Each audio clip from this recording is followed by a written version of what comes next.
내가 만약에 좀 비트코인에 대해서 좀 긍정적으로 생각을 하고 롱으로 본다라는 관점을 본다라고 하면은 사실 이 구간이 맥시멈이다라고 생각을 해요. 빨간 화살표 보이죠? 네, 빨간 화살표 구간이 맥시멈이다. 왜냐면은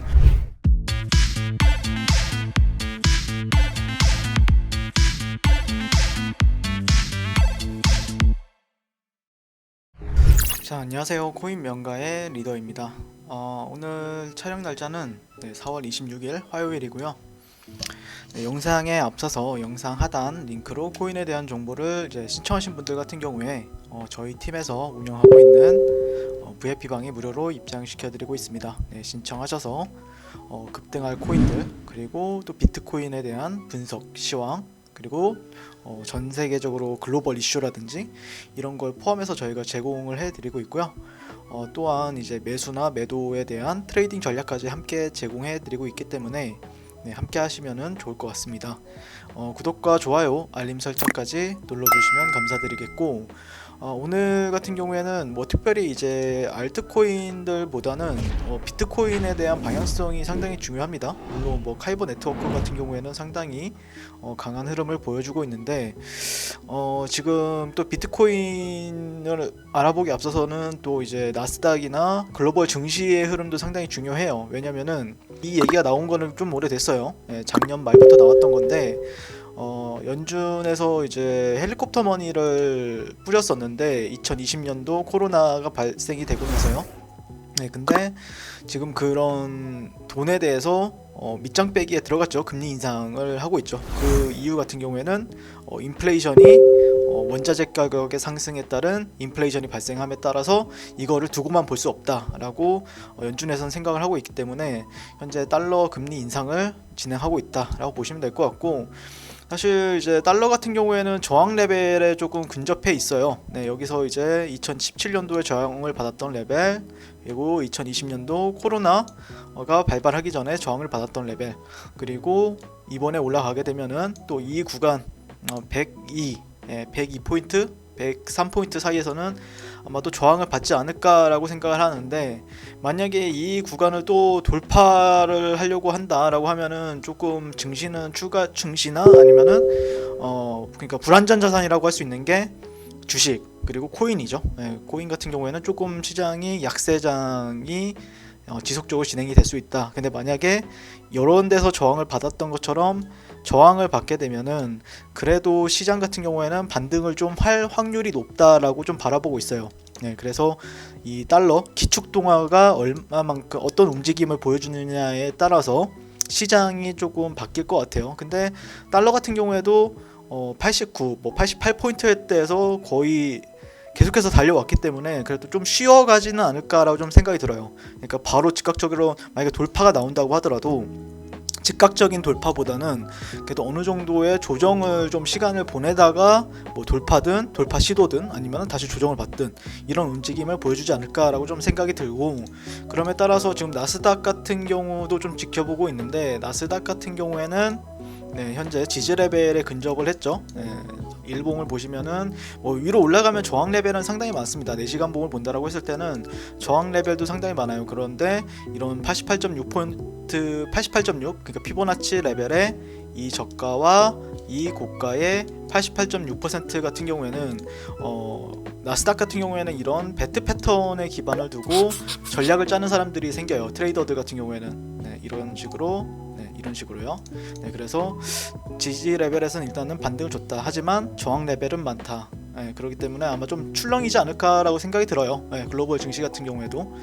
그래서 뭐 이런 식으로 갈 수도 있겠죠. 이런 식으로 갔다가 뭐 이런 식으로 눌렸다가 간다고 하더라도, 다음 저항 레벨까지 간다고 하더라도 이런 식으로 눌렸다가 가든지, 아니면은 갔다가 뭐 이런 식으로 좀 횡보하다가 올라가든지, 아니면은 실제 이런 데를 이탈할 수도 있는 부분인데, 1차적으로 이제 달러가 어떻게 움직이느냐, 달러가 더 중요하다라고 생각하고, 그에 따라서 이제 뭐 나스닥이나 S&P, 다우 지수 같은 경우에는 그런 식으로 움직이지 않을까라고 생각이 들어요. 1차적으로는 이제 반등 줘야 될 가격대에서는 반등을 줬다라는 관점이고, 자, 그다음에 비트코인 같은 경우에는 사실 조금 어렵죠.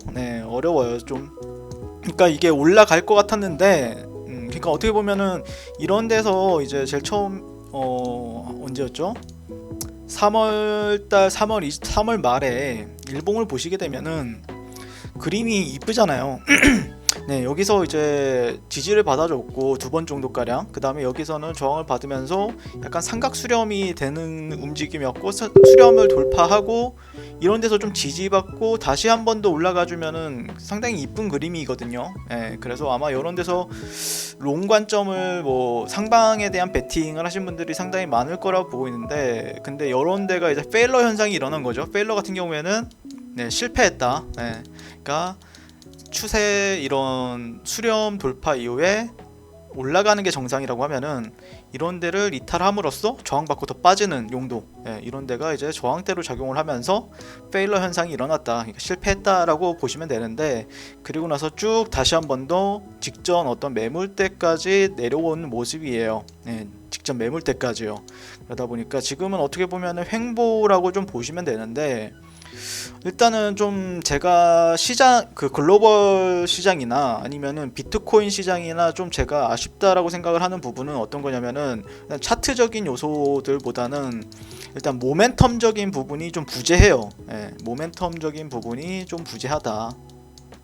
그러기 때문에 물론 이 모멘텀이라는 거는 결국에는 사실 이렇게 밑에 바닥에선 잘 안 나와요. 하단 구간 뭐 바닥 저점에선 잘 안 나와요.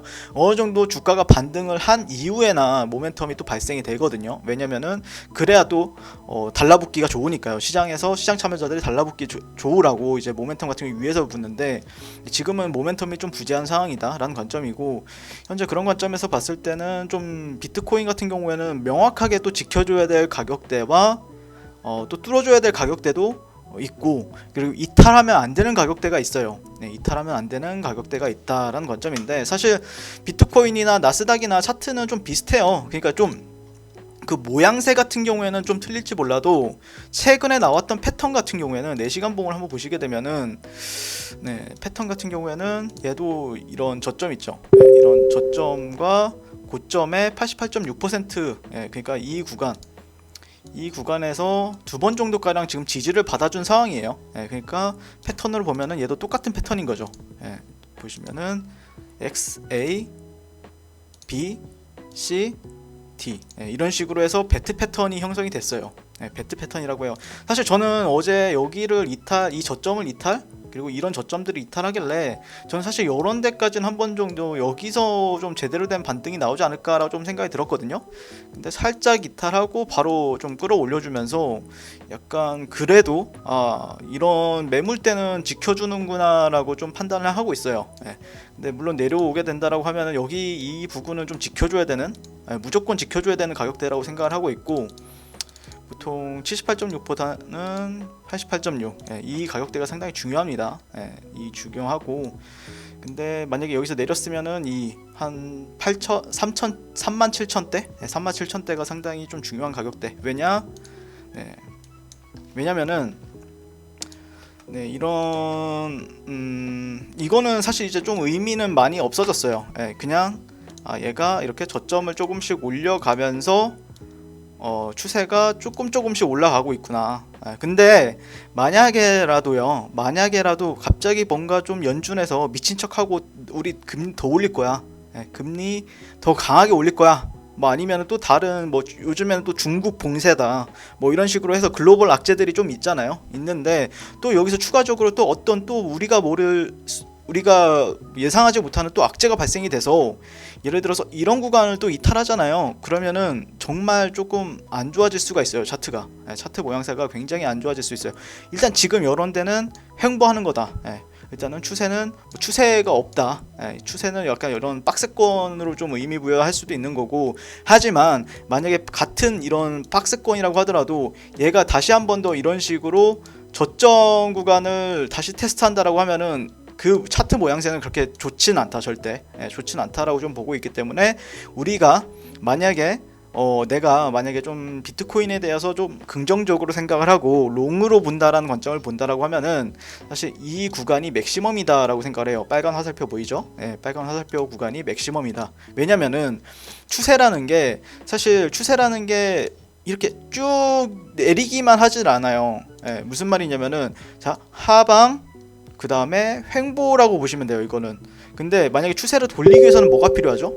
이런 횡보 구간에 있어서 돌파나 이렇게 고점을 올리면서 조정을 받으면서 이런 식으로 가야 추세가 그래도 상방이구나 라고 판단할 수 있는 거죠. 근데 지금은 상방이 아니라 횡보예요.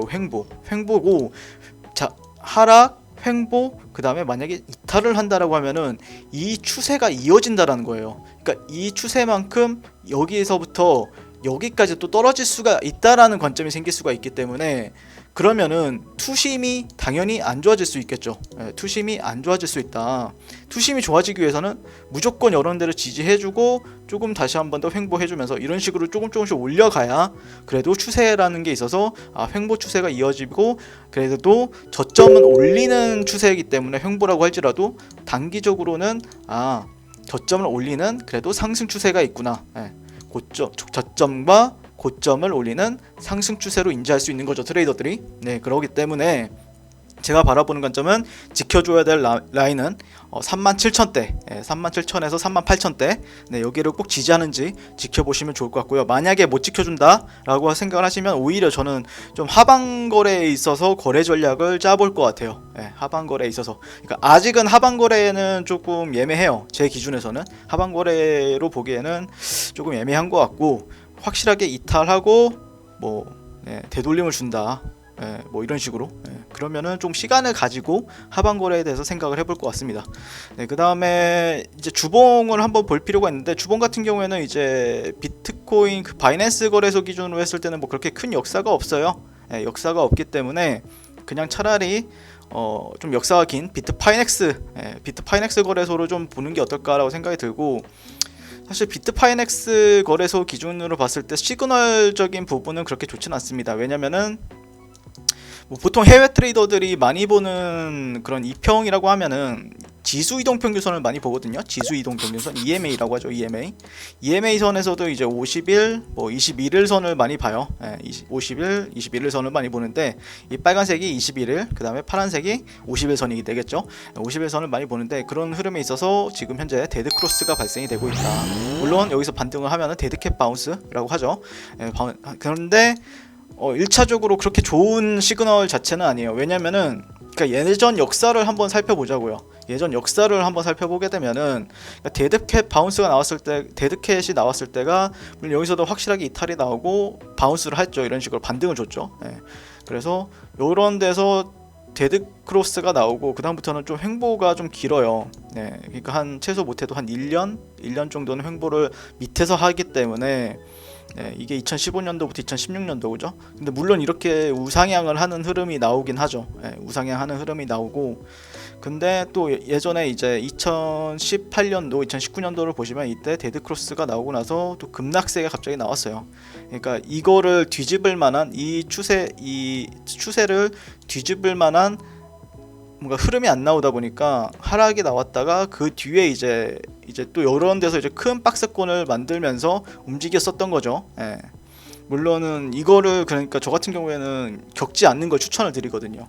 저는 한번 겪었었는데, 물론 이게 또 끌어올리는데 상당히 이때가 굉장히 침체기예요. 침체기라서, 그러니까 이게 시그널이 나오게 되면은 그렇게 좋은 모습을 보이진 않아요. 전반적으로요.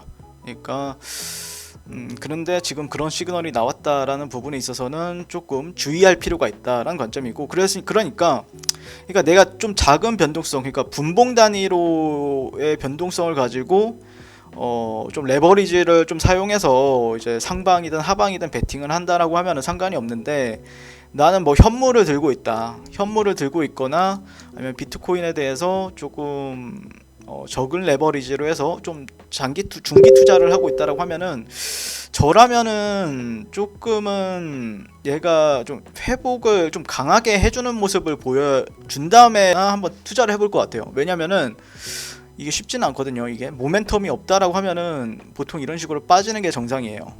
그렇기 때문에 저라면은 오히려 좀 확실하게 좀 추세를 이렇게 했다가 다시 이런 식으로 돌아나간다라는 관점을 보인다 하고 하면은 이런 데서 차도 늦지가 않거든요, 절대.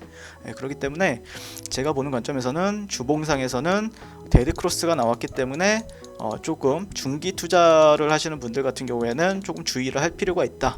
좀 만약에 내가 현물 투자를 하고 있다라고 하면은 조금은 보수적으로 더 지켜볼 필요가 있다. 확실하게 돌아나간 다음에 투자하는 게 조금 더 유리하다라는 관점으로 보시면 좋을 것 같아요. 네, 그래서 오늘은 비트코인 그리고 나스닥 그 다음에 달러에 대한 분석을 좀 진행을 해봤습니다. 네, 오늘도 시청해 주셔서 감사합니다.